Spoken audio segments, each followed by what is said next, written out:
Hey everybody, this is your daily dose of all things royal.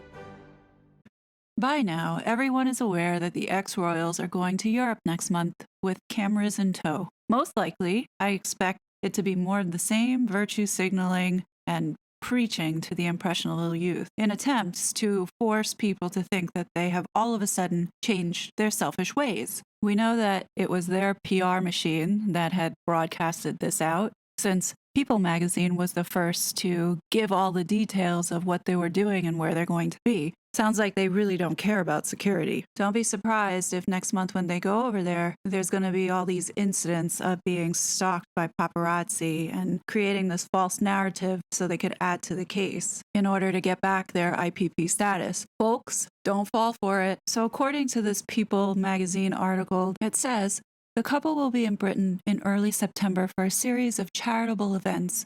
They will also travel to Germany to kick off next year's Invictus Games in Dusseldorf. The Duke and Duchess of Sussex are delighted to visit with several charities close to their hearts in early September, a spokesperson for the couple said on Monday. Could that have been Meghan? Maybe. What's confusing about the Harkle comeback tour is that they're pushing out this narrative that they will be focusing on charity work. I didn't realize that virtue signaling and giving keynote speeches is considered charity work. To me, from what I'm observing, it looks like these charities becoming the backdrop for their publicity. One Young World is the go-to charity for main PR companies like a Sunshine Sachs trying to raise the humanitarian side of their clients. As you can see, they have people like Amber Heard speaking at these events. Now, if you recall, in Chapter 7 of Tom Bower's book Revenge, Meghan had lobbied hard to be invited to the One Young World conference in Dublin, which is what we see here in 2014. She knew that celebrity in Hollywood was enhanced by philanthropy and activism, and it was Gina Nelthorpe-Cohen who helped her with this. According to Gina Nelthorpe-Cohen, she knew Meghan's obvious purpose to doing this, and it was to promote her profile, increase her income, and become influential. It appears that this comeback tour Meghan and Harry are going on is trying to replicate the success that they had when they were popular, especially Meghan, who seems to be living in her glory days. Okay, our session is called Bridging the Gender Gap, and we're going to talk about the role media plays in this gender inequality. Gina worked hard to get Meghan a slot on this panel. Meghan stuck out like a sore thumb. The women on the panel were true business leaders, all C-level executives. The Chief Legal Officer, our new strategic partner, AB InBev. Please welcome Sabine Chalmers. Sabine. CMO of General Electric, who's been tasked with reinventing the light bulb, and she's going to do that, Beth Comstock. And the star of one of America's most watched TV series. As you can tell, the host is reading off a prompter. Now, here's the thing. Someone from Meghan's camp had to have written that, because nowhere in the year 2014 was Suits ever the most watched television series. Suits never even made the list. She's playing Rachel Zane in Suits, Meghan Markle.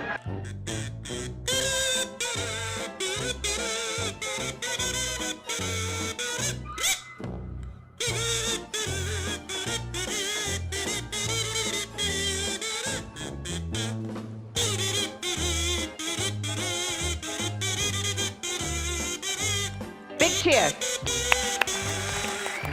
Do you think there's a difference in the way women are portrayed between film and television?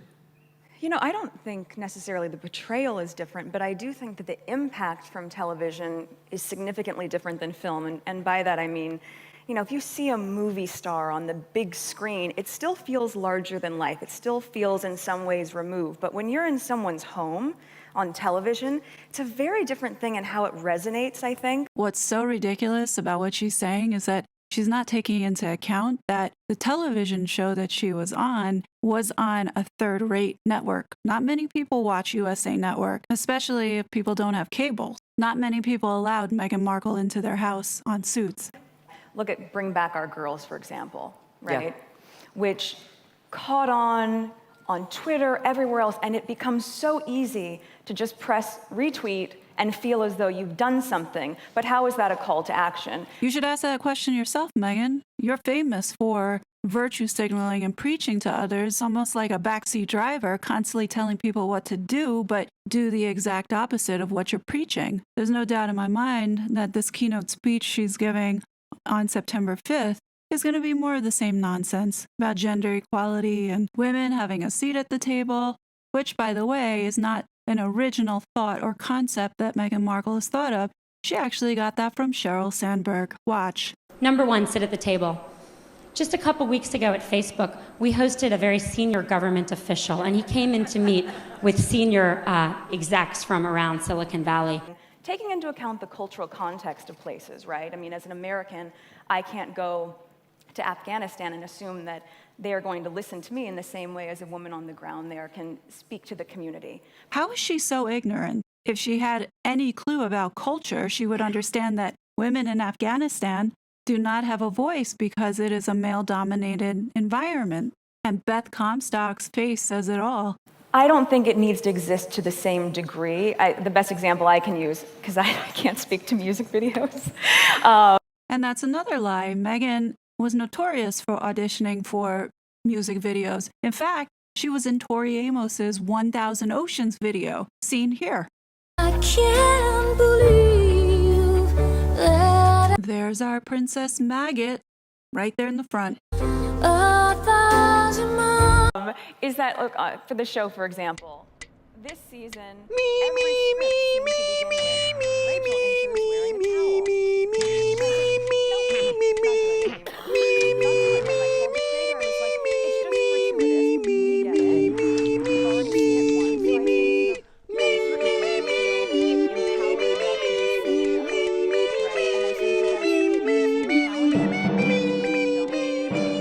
Like that. So I think a lot of these women who are in the music videos, that's still exciting for them. What we need to shift in their minds is that they have higher value than that, and they don't need to be doing that. Do you see how patronizing and condescending she is? There's nothing wrong with being in a music video. Look at all the dancers that get work from it, especially since they have talent. Unlike this one here who thinks she is the best actress in the whole world. This comeback tour is nothing but an exercise in trying to rebrand the image. We know that they are in process of trying to clean up the internet. Here's an article that was done by Marie Claire UK, not the Marie Claire here in the United States. Unfortunately, this wonderful writer got censored and her article was pulled down. Thank goodness it was archived, so it will live forever. Let me read you some of it.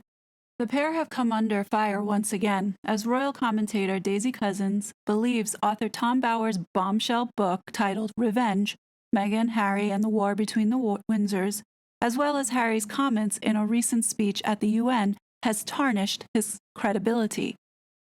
Writing for Sky News Australia, Daisy shared her thoughts. Every one of Bower's claims is facilitating the steady dripping away of Harry and Meghan's credibility. In the court of public opinion, it's the monarchy that will ultimately be vindicated.